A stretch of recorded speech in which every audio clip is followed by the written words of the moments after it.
Welcome to the last small group session of July and the conclusion of our Sermon on the Mount series. In this session, we'll look at Jesus' lesson of removing the plank in your eye. In Matthew 7, verses 3 to 5, we read, "And why do you look at the speck in your brother's eye, but do not consider the plank in your own eye? Or how can you say to your brother, 'Let me remove the speck from your eye,' and look, a plank is in your own eye? Hypocrite!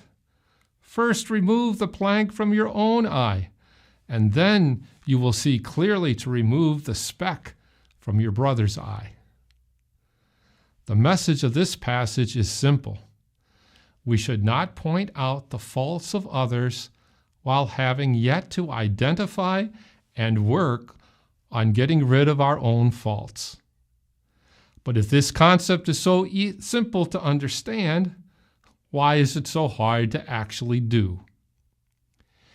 If we don't take the time to reflect on experiences we've had and mistakes that we have made, then we may not truly recognize our own faults. And so maybe we read this passage in Matthew 7 and think it doesn't apply to us, that we don't have many faults, or that they are not important, or that we would never judge others for theirs.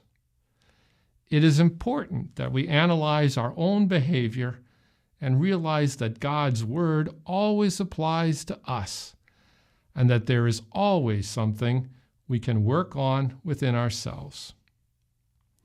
Nobody likes to admit their faults, whether it is to ourselves or to others.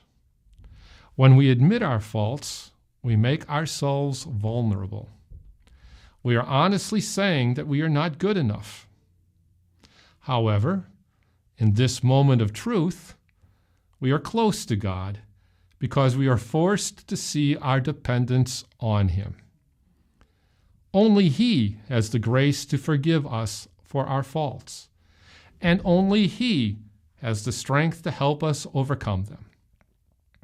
It may be scary to be this open to ourselves and to our God, but making the choice to be honest about our faults shows our trust in Him and allows us to recognize that He will always love and help us.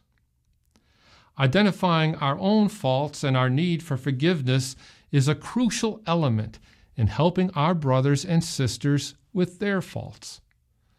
When there is a plank in our eye, our vision is obscured, and it is very hard for us to see clearly and point out the speck in our neighbor's eye. We may even be misguiding others if we attempt to help them with their faults without recognizing our own. In addition, if we point out the mistakes of another while still making our own, we are hypocrites. The word hypocrite is perhaps common for us to hear, and maybe we don't give it the weight it needs to cause us to change. Maybe we hear this word and think, being a hypocrite is bad, but there are other worse things one can be. We can look to the first couple of verses of Matthew 7, which connects to the law of retaliation that we discussed last time. Verses 1 and 2 say, "Judge not, that you be not judged. For with what judgment you judge, you will be judged. And with the measure you use, it will be measured back to you." Being a hypocrite is more than just a label. It is something that has spiritual implications. If we are going to point out others' faults before even addressing our own, then we are judging them and opening ourselves up for judgment from God. This is why it is so important to reflect on our faults and failings, to identify the things we need to change, and to acknowledge our need for forgiveness.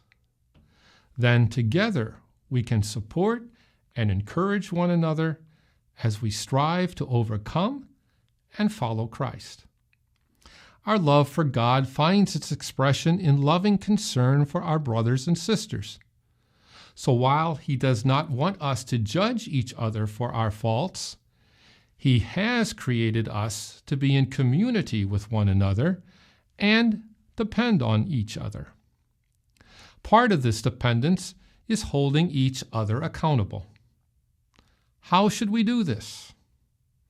Ephesians 4:15 tells us to speak the truth in love.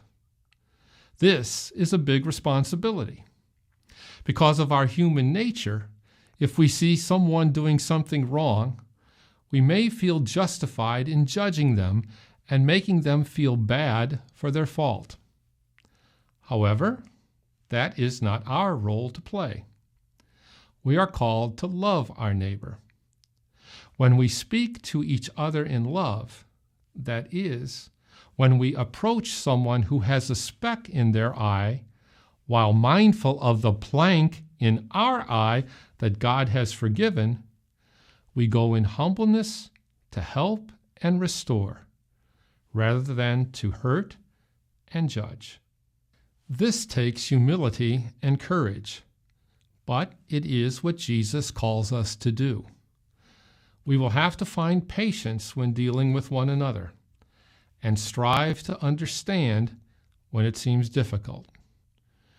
When we are able to do these things, and after we have examined our own shortcomings, then we can better help those around us to remove the specks from their eyes.